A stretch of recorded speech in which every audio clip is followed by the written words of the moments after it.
today we are going to talk about the Strich Super Riot Distortion pedal. Thank you to Strich for sending me this, and if you are curious about any of these sounds that I'm going to be creating, all of the settings that I'm going to be using on my amplifier, and all the gear I use will be listed in the description. So let's talk about the controls real quick here. So we have level, which is the overall volume that it will output. Over here we have tone, which is going to change how much treble or bass is going to be more present in your sound. And then in the middle here, it might be hard to see, that is the gain. The gain is how much distortion you're going to get, basically, and it's going to get louder, how much clipping, all of that sort of stuff. And we also have another control up here, which is a three-way switch, which changes it from normal mode to tense mode and soft mode. I asked the company to clarify what exactly that switch does, and they did not get back to me. So we're gonna have to try and experiment with that in a bit, but first of all, let's get all of the average tones out of the way. We are going to start on the normal setting, obviously, and let's start with everything at noon. Except for the volume will be set where it needs to be set for the recording. We'll start with the gain and the tone at noon and the switch on normal, and we'll see what kind of bassline sound we get.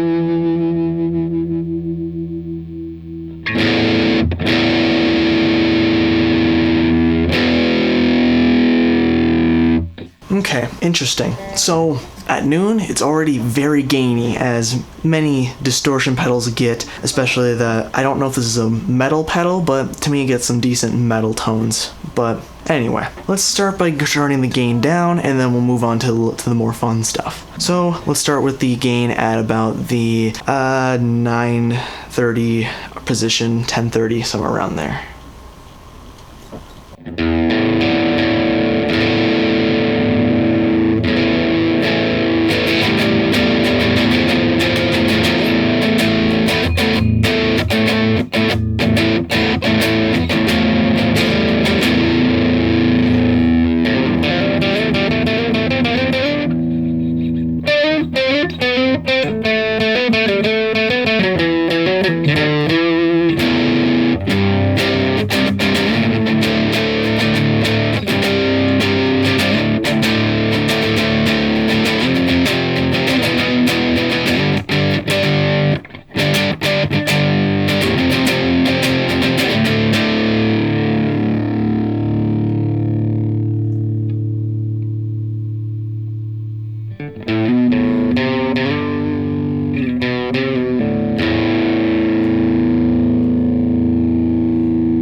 It's a very interesting tone where you get some grit on your chords, but it's a bit cleaner when you play when you play solo notes. Very interesting. Let's turn the gain all the way down and see how much this thing cleans up.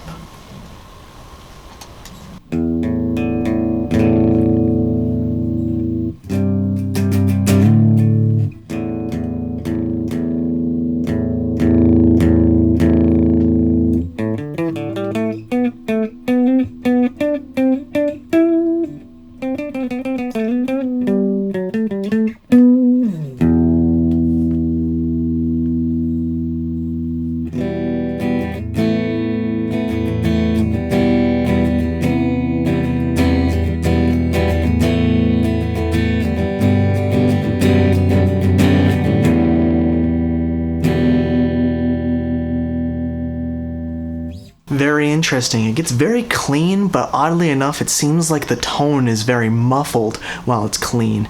So that's pretty interesting. You might be able to turn the tone and change that and adjust that if that's what you wanted, but I don't think you're buying this pedal to use it this way, typically. So let's crank that gain up to around the 130, 230 position.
Alright, so still pretty decent, you know, it's a little louder, but I don't know how much more different it is from the middle gain position, obviously.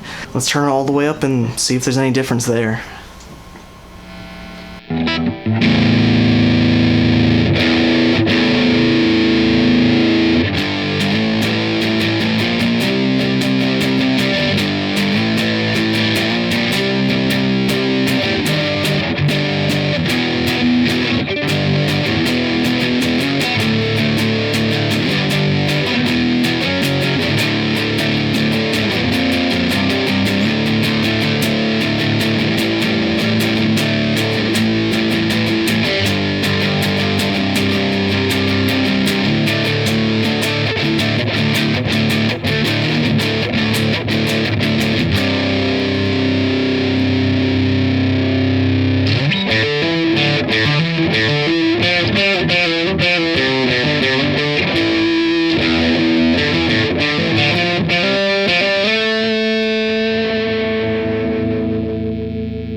Okay, so there is a bit of difference there, of course, but, you know, that's just going to be up to taste, whether or not you like more gain or not, or, you know, you lose a little bit of your dynamics at the full gain setting, but I don't feel like it really goes over the edge like some other distortions do, especially metal distortions. What is popping up on my computer right now? Kill yourself. Get off my screen, bitch! Sorry, that might have been a bit harsh, but I'm in the middle of something.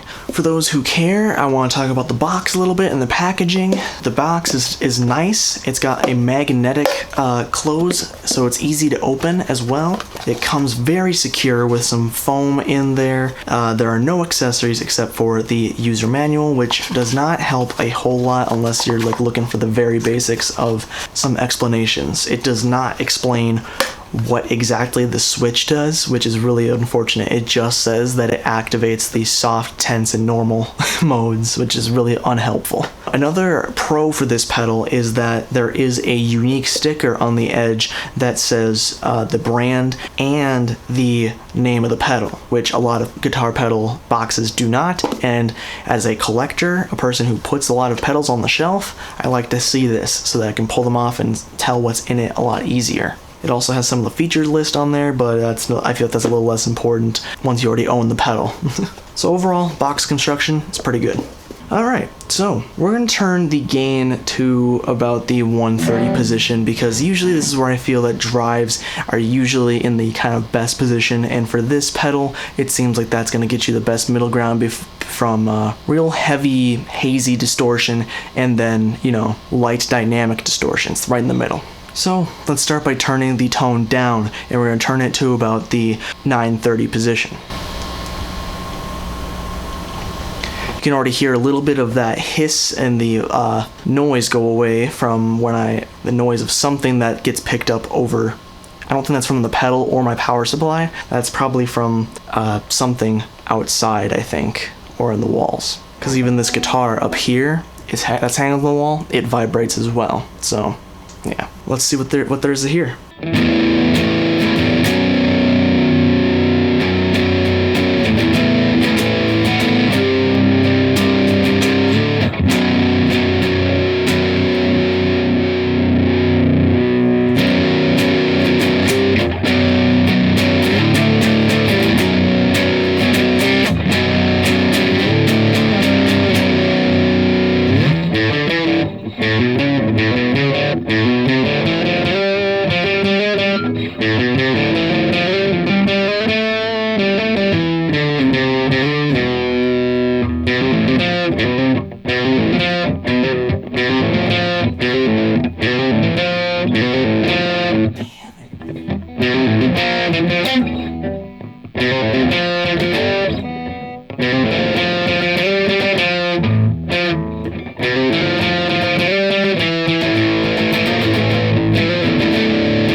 interesting. To me, it sounded like there was maybe, I don't know if I just wasn't noticing it before, but maybe there's some different kinds of harmonics that happen in these lower tones, which is very cool, or at least they are more present with the lower, the bassier style of tonality. This pedal is constructed in a metal enclosure, roughly a 1590B if I were to say and make an estimate. The only bad thing that I have to say is that I think on the output jack, for some reason, the jack has been resisting me quite a bit. It's a lot harder to insert the instrument cable for some reason. The knobs all feel decent. They're loose enough where they don't feel really firm, but they're not so loose that they feel like they're, you know, cheap and bad. The switch is obviously locks in place fine, and the foot switch I actually really like on this pedal. It is a smooth action and is a very soft touch for activating. Now that whether that's a good pro or con is up to you, because some people like the firmer pedal switches so that they don't accidentally turn it on. But like I said, that's kind of up to you whether or not that's good or bad. Now let's turn the gain, return the tone all the way down, and so we're going to see just how dark this gets.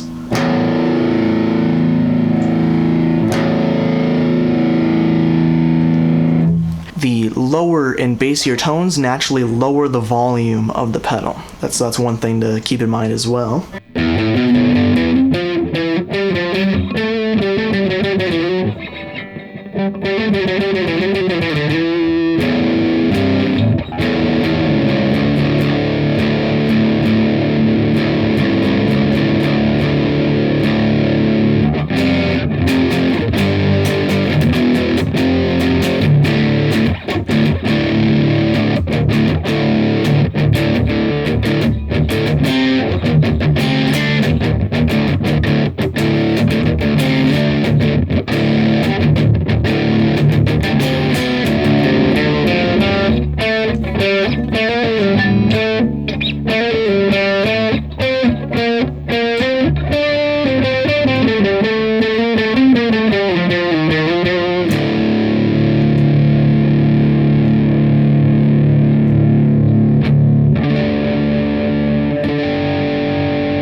Alright, so it's pretty dark. That's probably too dark for an average band mix if you were to play with other people, other musicians. So let's turn the tone up to around the 130 position and see what there is to hear.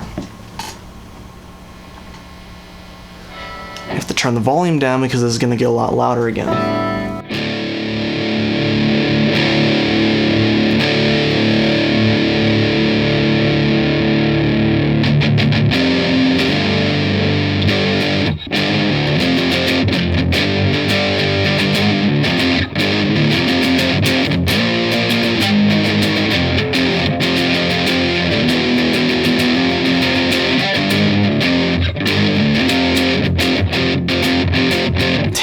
I lost it.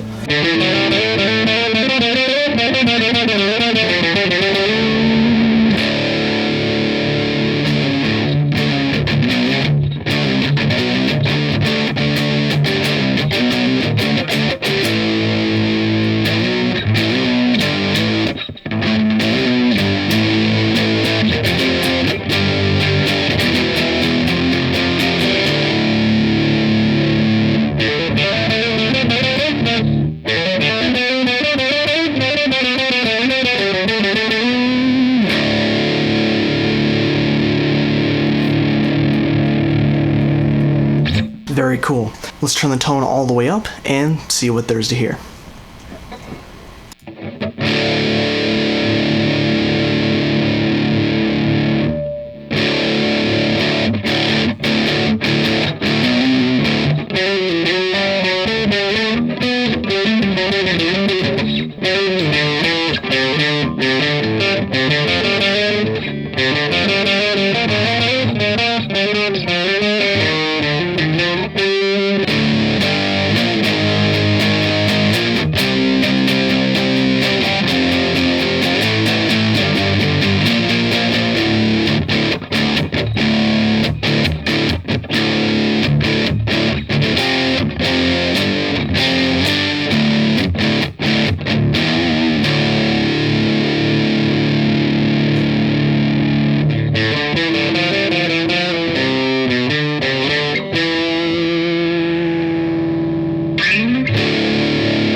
Very nice. So, yeah, you can get it doesn't get too brittle, which is nice, because I've only gotten to mess with one other Strich pedal, and they seem to be doing pretty good work. So, yeah, I'm pretty pleased with how the drive sounds really nice. The tone doesn't really mess it up too much, and it's got a decent tone in general compared to some other distortions, or especially overdrives. Overdrives don't seem to get it right a lot of time. Let's turn the tone back to noon, and let's turn the gain all the way up,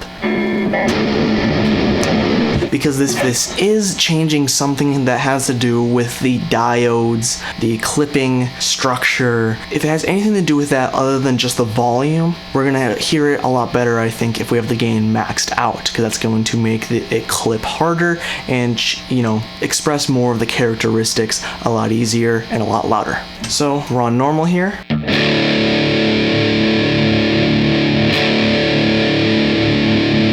Let's go to tense.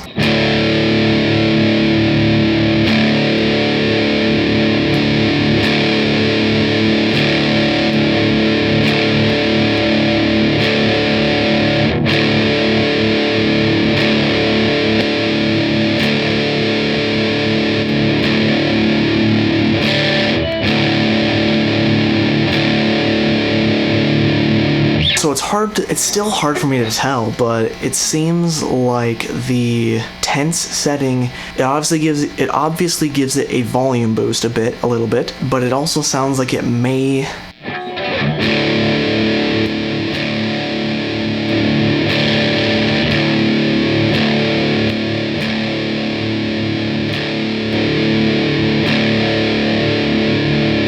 and it's hard to tell if it's just because of the volume boost, but it sounds like it may give it a little bit more of a well-rounded EQ curvature, like it might be just, you know, pushing a little bit harder, but that also might have to do with the volume. So yeah, let's try and check the soft setting.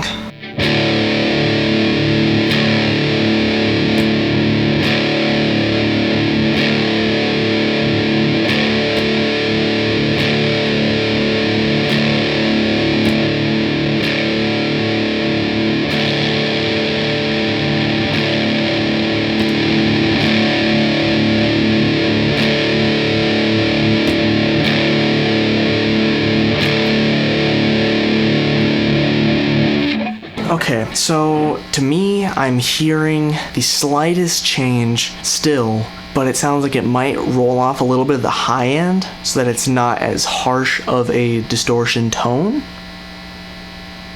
Maybe it's something like that. Either way, I think I've shown you all that I can for this pedal other than just doing more combinations of the settings. So overall, I am pretty happy with this pedal. For a distortion that does not have a 3-band EQ with your low, mids, and highs, it's pretty decent. I think that it's got a decently good tone. This is a pretty good metal pedal for beginners, because I know that some pedals allow you to get into a lot of trouble if you don't understand how to use the EQ properly with a high, mids, and lows. I've already said my opinion of it, but what did you think? My microphone usually gives it a little bit more highs. It probably sounds a little better in the room and a little more well-rounded all together in the room rather than on there. I'm trying to get a series going where I'm going to be trying to figure out how to record the best for accuracy, even though that could be a fruitless task. But that's besides the point. If you found this video informational, please leave a like. And if you want to see more, please consider subscribing and maybe even becoming a member for this channel to keep me on this platform and allow me to keep doing what I do. I just recently got a seasonal position, so my job is going to be taking up a little bit more of my time. So help me try and keep from not having a real job and doing this as my job. Anyway, I hope you enjoyed. That's all I have to say for now, so I'm going to say bye-bye.